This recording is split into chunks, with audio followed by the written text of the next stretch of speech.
Bom dia, boa tarde, amiguinhos. Bom dia aí para os coleguinhas do terceiro ano A, boa tarde para os meus alunos do terceiro ano B. Hoje a nossa aula é de História e Geografia. A gente vai começar falando de História, ainda continuando a aula de História da outra aula, que a gente estava falando sobre a influência dos índios e dos africanos na nossa cultura. Inclusive, a tia colocou um vídeo lá para vocês sobre as comidas, né? E a língua, né? Que são marcas muito fortes da cultura africana. Desculpa, viu? Interrupção. Dá licença, gatinho. Ele tem que passar de volta. Pera aí. Tá, todo mundo já te viu. Ainda tá falando? Não, foi, já te viram. Aí ele vem de novo, gente. Olha, querendo me beijar. Esse menino não pode beber. Tô gravando aula, tá bom? Aí vamos lá, gente.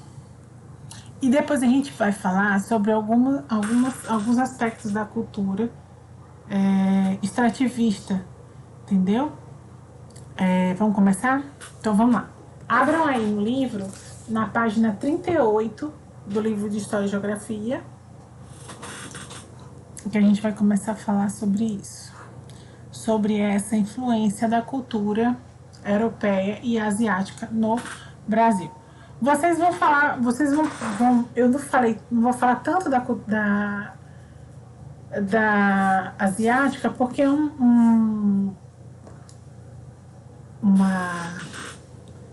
é como se fala, meu Deus, uma influência mais recente, né? Principalmente aqui no Natal, e a gente percebe que tem bastante gente chinesa aqui, né? Agora. Mas é uma coisa bem para agora. Mas a influência europeia, ela é muito mais antiga, né? Então, nós fomos colonizados por europeus. Não só por portugueses, mas também por espanhóis, também por holandeses. E eu sempre gosto de contar essa curiosidade para os meus alunos. Deixa eu até contar aqui. Por eu ter os olhos claros e a pele clara e ser alta, as pessoas acham que eu sou do sul, né? Que eu sou do Rio Grande do Sul ou daqueles cantos pra lá. Porque eu sou descendente daquele povo, né? Na verdade, eu sou descendente daquele povo, mas a minha antecedência é daqui, do estado do Pernambuco. A minha família é do Pernambuco, do interior do Pernambuco, do Recife e do interior da Paraíba. E lá eles foram colonizados por holandeses e italianos. Então a minha família é uma mistura danada, entenderam? Meus cabelitos de uma região lá e tal. E aí a gente nasceu assim, a gente é grandão e branco. Alguns, outros não. Na família da minha mãe e do meu pai é meio que um arco-íris, entendeu? Cada um nasce de um jeito. Meu irmão é diferente de mim, meu primo é igual a mim, minha outra prima é diferente de mim, e assim foi. Porque houve muita mistura nessa região, mas nós somos, mas puxando lá pro meu pai, a gente é um pouco mais alto. Então misturou tanto que eu saí assim, mas não tem nada a ver com lá não. Eu nasci em São Paulo porque minha família é retirante. Minha família saiu do Nordeste numa época em que o Nordeste passava muita dificuldade. A cidade onde minha mãe trabalhava, onde minha mãe morava e meu pai morava, não tinha emprego. Então eles foram para São Paulo. Isso há muitos anos atrás, lá no começo dos anos 70. E eles moraram em São Paulo durante muitos anos. E depois foram para mim. Minha mãe foi para Minas, meu pai ficou em São Paulo. Mas a minha família é nordestina. Então, essa influência europeia e essa influência africana, essa influência indígena, ela é presente em todo o país. Entendeu? E aí a mistura corre solta. Minha família tem gente loura, do cabelo amarelo, tem gente ruiva, tem gente misturada, que sou eu, que não tô nem amarelo nem vermelho. Tem gente de todo jeito, porque misturou tanto que a gente vira isso aqui. Que vocês estão vendo que eu não sei definir, tá claro que eu sou, sei lá. Entenderam? Então, a gente vai ver presente na cultura da gente vários traços de várias culturas. entendeu? Pronto, na minha família a gente come muita massa, porque tem um lado da família da minha avó que era italiana, então eles comem muito essas coisas. Então a gente trouxe esse costume. Mas a minha família come cuscuz com tapioca, que é de outro lado da família. Então, assim, misturou tudo e estamos aqui, aí, juntos e misturados. Vamos lá. Eu gosto sempre de falar isso porque é para desmistificar. Existe um termo chamado xenofobia, que é quando você tem um preconceito com o local de onde a pessoa vive. E aí tem esse nome, chama xenofobia. Você não sabe quem é a pessoa até você conhecer ela. O local onde ela nasceu não faz a menor diferença. Meu sotaque é uma mistura danada, porque eu fui criada por nordestinos no Sudeste. Então virou essa zona. Mas a minha cultura é nordestina.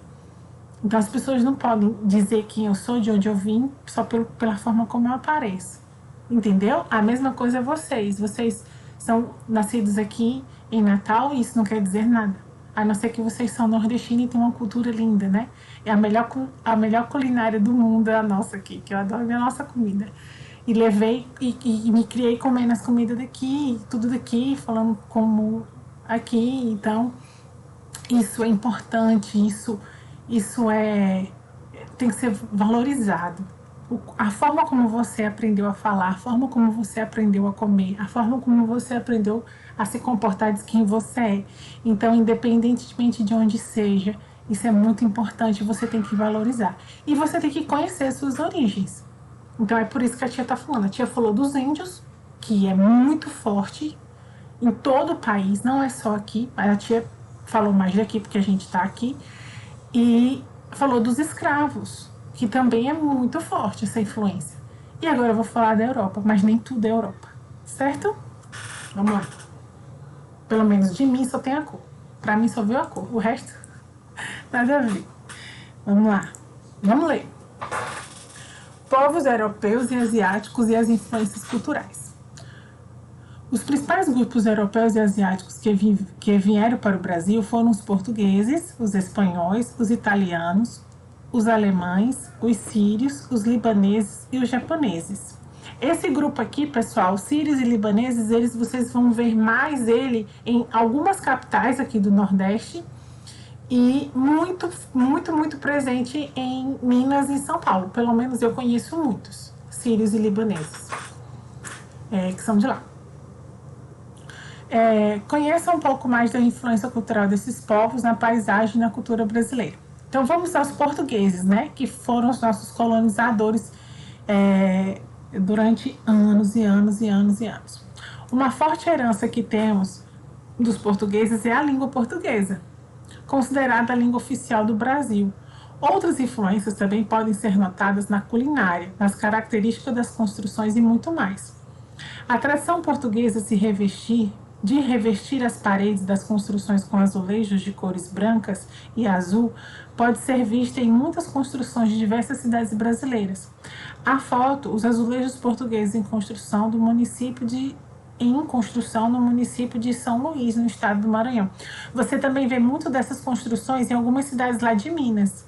Também vemos muito na Bahia. A tia já morou numa cidade que era cheia dessas casas assim, lá em Minas. Italianos. Algumas das inúmeras contribuições italianas para a cultura brasileira estão relacionadas ao desenvolvimento da agricultura e da indústria, ao modo de falar e a alguns alimentos. Então, como eu falei para vocês, algumas formas de cozinha mais diversificada veio de origem italiana. E a Alemanha. A influência alemã está presente no desenvolvimento das atividades industriais e na realização de festas tradicionais, como pode ser vista na agricultura de algumas localidades do Brasil. Mas veja, aí eu concordo com vocês. Espera aí, vamos voltar para cá. Cadê eu? Aqui eu.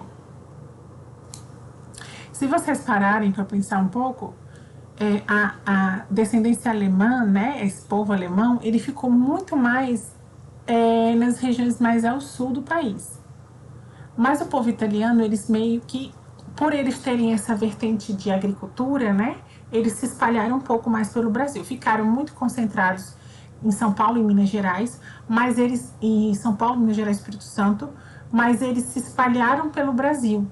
Inclusive, na minha família, nós somos daqui do Nordeste, mas temos influência. Então, veja que alguns antepassados nossos vieram de lugares diversificados e eles se misturaram entre eles. Então, acontecia muito de italiano casar com libanês, de índio casar com português. E essa mistura também ocorreu. E aí a gente tem a descendência, o povo brasileiro, né? Essa misturada danada aí. Vamos lá, continuando.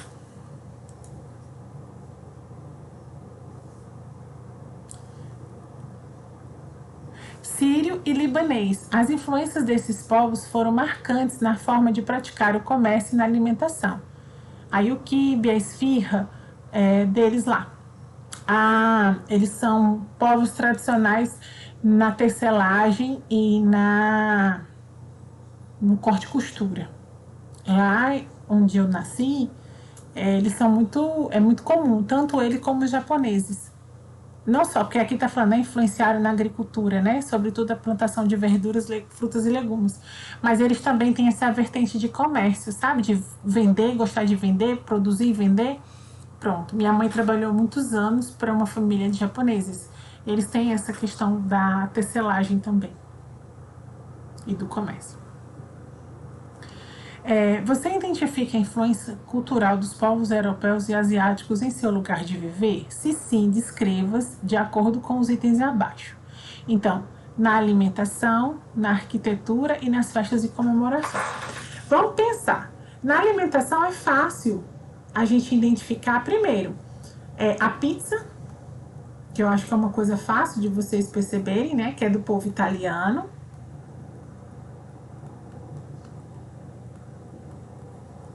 Eu não vou falar dos macarrões, do nome dos macarrões, dos espaguetes, porque isso não é um costume de todo mundo, né?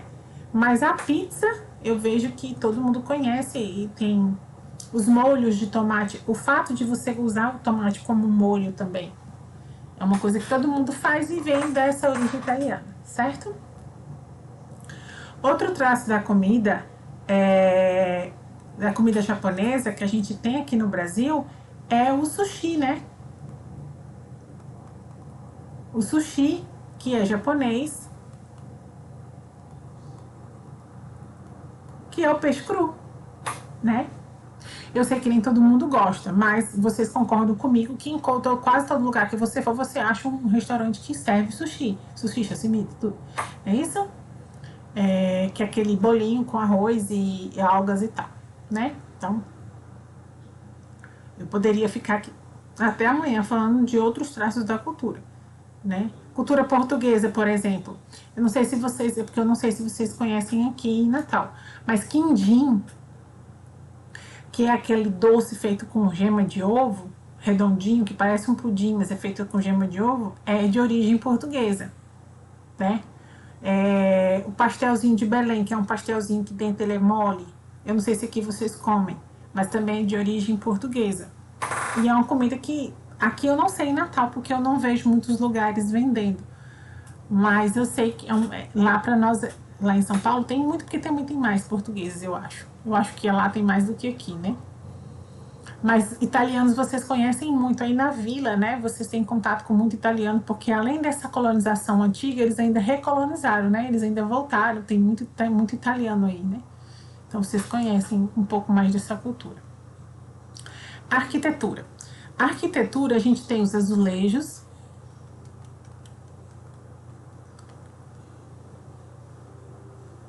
Azulejos. Eu acho que é assim, gente. Toda vez eu fico com dúvida. Os azulejos, que são portugueses.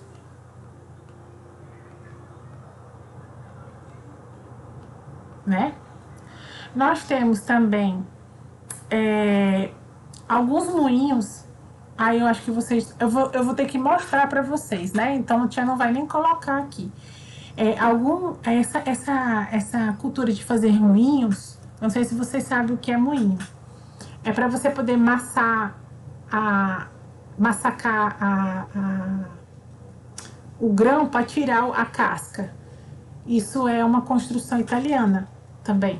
Então, vou botar aqui, porque talvez vocês não conheçam. Vou pensar em outra coisa depois, para mostrar para vocês. Festas e comemorações. A quadrilha, gente.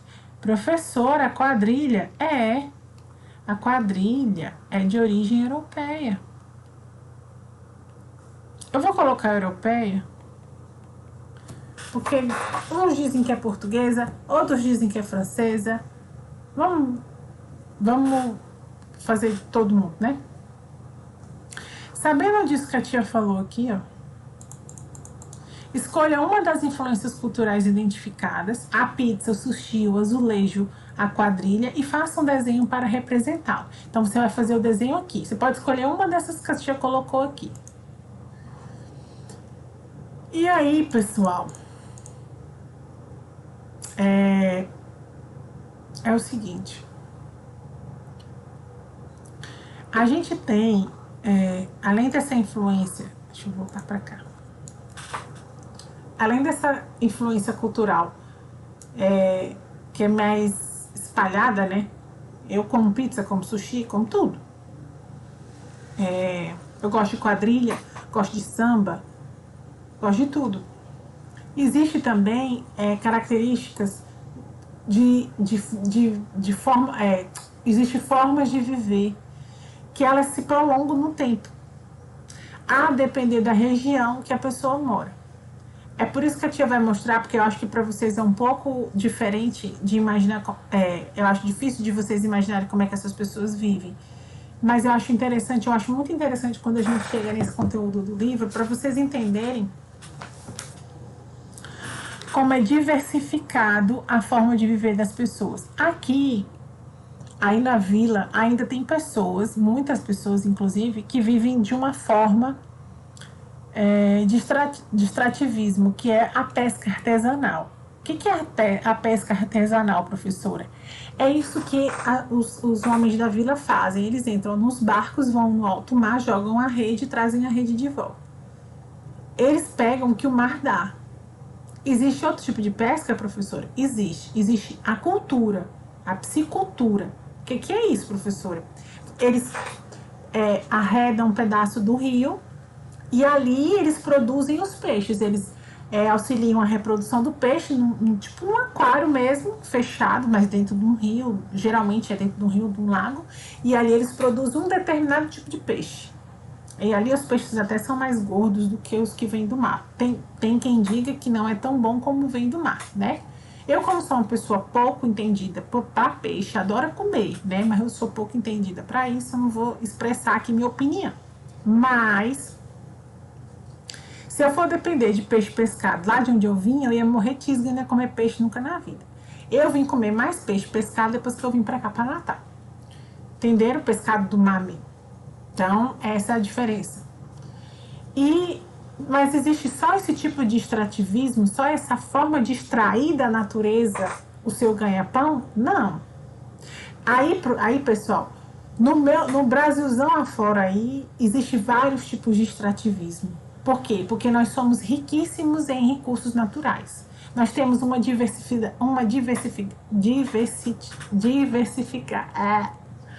a gente tem uma diferença enorme de conteúdo.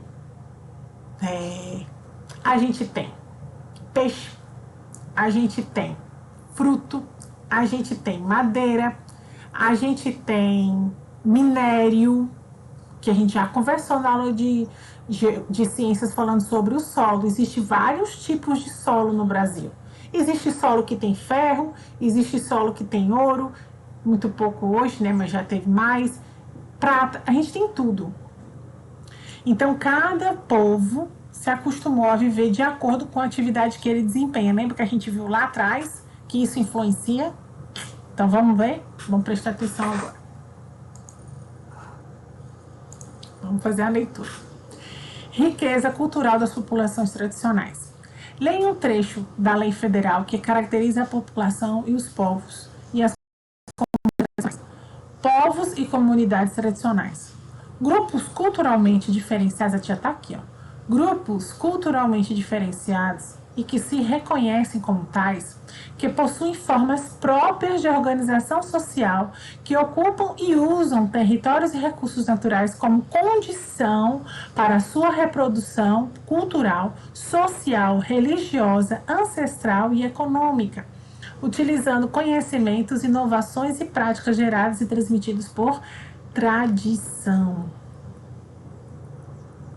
Pessoal, isso é muito lindo, eu adoro isso. O que esse trecho dessa lei está falando, professora? Ele está falando o seguinte: eu tenho o direito de manter minha cultura. Resumindo, por exemplo, os pescadores aí da vila têm o direito de continuar fazendo o que os avós, os bisavós deles sempre fizeram, que foi tirar o sustento deles do mar. Teve esse homem que conseguiu pescar aquele minha boca enche d'água, aquele camarão daquele tamanho. Então, eles têm essa cultura e eles pescam da mesma forma há muitos anos. Agora, algumas coisas eles vão mudando, outras não. Eles preservam a base cultural, que é viver daquilo, entendeu? E viver para aquilo. Então, aquele território é deles. Aquele espaço é desse povo. É isso que a lei está falando. As pessoas têm direito de permanecer e viver da forma que eles sabem. Quando a gente está falando desses povos, eu posso falar para vocês que o povo indígena e o povo quilombola também tem esse direito. O povo indígena tem a forma dele se sustentar, o povo quilombola também. E aquele território é deles e eles têm direito a ficar lá, porque sempre ficaram. Entenderam? É sobre isso. Vamos ver outros povos tradicionais? Vamos lá? A gente vai conhecer aqui. Primeiro, os ribeirinhos. Grupos de pessoas que viviam em localidades próximas dos rios. Os ribeirinhos vivem principalmente da pesca. Muitos habitam moradias de madeira, várias delas feitas na forma de palafitas. O que são palafitas, professora? É um tipo de moradia construída sobre estacas de madeira para evitar que a casa seja inundada quando a água do rio sobe. É isso aqui, gente, ó. Isso é palafita. Esse rio vai subir. Ele sobe até mais, viu? Ele sobe até mais. E essas pessoas vivem assim, professora? Sim, o tempo inteiro. Então tem a época da cheia, na época da cheia esse rio vai subir, quando o rio seca eles andam normal, mas quando não, eles andam por pontes, eles constroem pontes entre uma casa e outra. E assim eles vivem. Como é que eles se movimentam, professora? Por barco. Legal, né? E vivem assim há muitos séculos, certo? É um estilo de vida. E os seringueiros? Seringueiros são grupos de pessoas que vivem em áreas de floresta e sobrevivem extraindo látex da árvore chamada seringueira. O látex é matéria-prima para borracha de origem vegetal, usada na fabricação de vários produtos. Pessoal, isso aqui é uma seringueira. Tá cortada a imagem, mas ela é enorme, enorme. Esses homens têm uma habilidade, eles geralmente têm essas perninhas curvas aqui, eles têm uma habilidade enorme de subir até lá em cima, viu? Esses cortes aqui, ó, vai até lá em cima. E aí, quando eles fazem esses cortes, por aqui, ó, corre a seiva. A seiva é o que é o látex, que é feita a borracha. Eles têm direito de viver lá? Tem. Entenderam? Ninguém tem o direito de vir cortar a árvore que ele tira o sustento dele. Não é isso? É sobre isso que a gente está falando. E aqui, vamos lá. Vamos continuar. Castanheiros. Grupo de pessoas que coletam as sementes das árvores, chamadas castanheiras. A castanha do Pará é utilizada no preparo de vários alimentos, também como matéria-prima para a indústria. Isso aqui vocês conhecem, né? Castanha do Pará, pronto. As castanhas ficam aqui dentro, eles sobem lá em cima na árvore para pegar. Babaçoeiros. Grupo de pessoas que sobrevivem da extração das folhas, do caule e das sementes dos chamados babaçus. A partir das sementes, por exemplo, se extrai um óleo utilizado na fabricação cremes, sabão, margarina e todos os produtos. Babaçu é um fruto, né? É muito, muito, muito nutritivo. É utilizado em muitas coisas. Pescadores artesanais, olha aí. Grupo de pessoas que dependem principalmente da pesca, realizada em pequenas quantidades. Em alguns locais do litoral, essas populações são chamadas caiçaras. Então, pessoal, o que a tia queria falar com vocês? Eu quero que vocês identifiquem, por isso que eu não vou fazer com vocês, esses povos. Eu já li com vocês. Eu quero que vocês identifiquem cada povo desse, do que eles vivem. Castanheiros, babassoeiros, pescadores artesanais. Vocês vão identificar, ler de novo e vão escrever aqui para mim, ó, qual é a principal atividade deles, certo? O que os castanheiros fazem? O que os pescadores artesanais fazem? O que os babassoeiros fazem? Os ribeirinhos fazem? Os seringueiros fazem?